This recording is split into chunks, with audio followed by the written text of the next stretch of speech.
ঠেলায় না পড়লে বিড়াল গাছে ওঠে না। তৃণমূলের কর্মীদের রামনবমী পালন করা নিয়ে বললেন বিরোধী দলনেতা শুভেন্দু অধিকারী। বাগডোগরা বিমানবন্দরে সাংবাদিকদের মুখোমুখি হয়ে বিজেপি কর্মীদের ওপরে আক্রমণ প্রসঙ্গে তিনি বললেন, গতবার মমতা বন্দ্যোপাধ্যায়ের নেতৃত্বে গণ্ডগোল হয়েছিল, আমি টাইট দিয়েছিলাম, এবারও দিব। হেঁটে কোনো লাভ হবে না।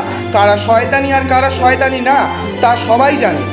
ওরা ঠেলায় না পড়লে বিড়াল গাছে ওঠে না, ঠেলায় পড়েছে ওই জন্য করছে। এগুলো ভোট দেখে করে ওরা। মালে যখন বিসর্জনের দিন ভেসে গেছিল এতগুলো লোক, সেদিন মমতা ব্যানার্জি মাঝরাতে আসেনি। জলপাইগুড়ি টর্নেটো তো লোক দেখানোর জন্য এসেছিল, তো খিঁচ মেরি ফটো, ওগুলো ভোটের জন্য করে।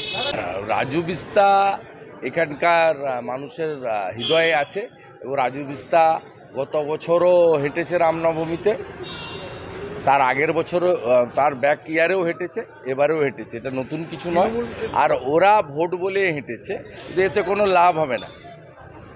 কারা সনাতনকে আক্রমণ করে, কারা সনাতনের বিরোধী, সবাই জানে।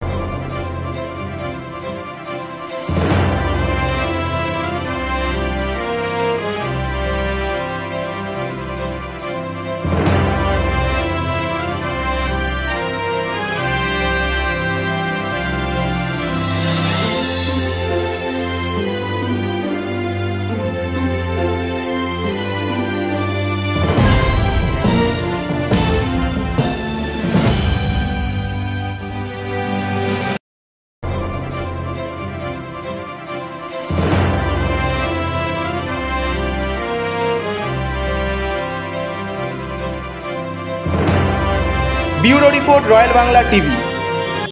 সমবায়িকা স্বপ্ন পূরণে অঙ্গীকারবদ্ধ। সহজ উপায়ে আপনার ঘরের স্বপ্ন পূরণ করুন সমবায়িকার হাত ধরে, কিস্তিতে এবং অগ্রিম বুকিং এর মাধ্যমে। সমবায়িকা, তিনবাত্তি মোড়, শিলিগুড়ি। আজই কল করুন 7601829172 এই নাম্বারে।